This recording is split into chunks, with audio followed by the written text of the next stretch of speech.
चंद्रगुप्त मौर्य की एक अनसुनी कहानी है जो उनके जीवन की बहुत ही दिलचस्प और रहस्यमयी घटना को उजागर करती है।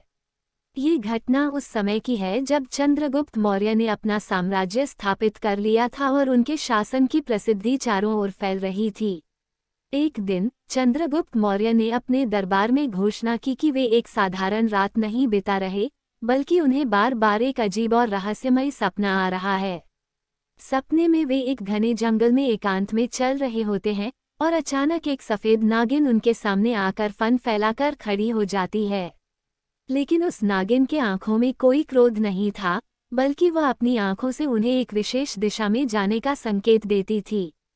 चंद्रगुप्त का ये सपना हर रात जारी रहा और धीरे धीरे उनके मन में उत्सुकता जागृत होने लगी।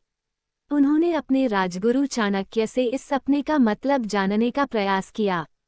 चाणक्य ने इसे एक गुप्त संदेश बताया और कहा, राजन, ये सपना आपको संकेत दे रहा है कि आपके साम्राज्य में एक ऐसा स्थान है जहां छुपा हुआ ज्ञान और शक्ति का भंडार है।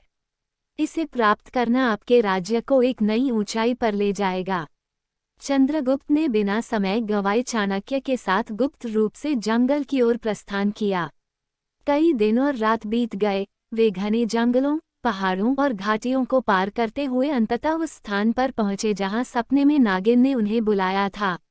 वहां एक प्राचीन मंदिर था जो पेड़ों और बेलों के बीच में ढका हुआ था। मंदिर की हालत जर्जर थी, लेकिन उसके अंदर एक गहरा कुआं था जिसके चारों ओर प्राचीन संस्कृत श्लोक लिखे हुए थे। चाणक्य ने मंदिर की दीवारों को देखकर कहा, यह एक रहस्य का मंदिर है।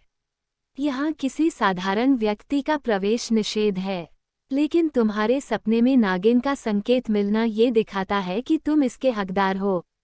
चंद्रगुप्त ने उस कुएं के अंदर झांक कर देखा। वहां नीचे एक चमत्कारी ज्योति जल रही थी। उन्होंने और चाणक्य ने उस कुएं के अंदर उतरने का निर्णय लिया।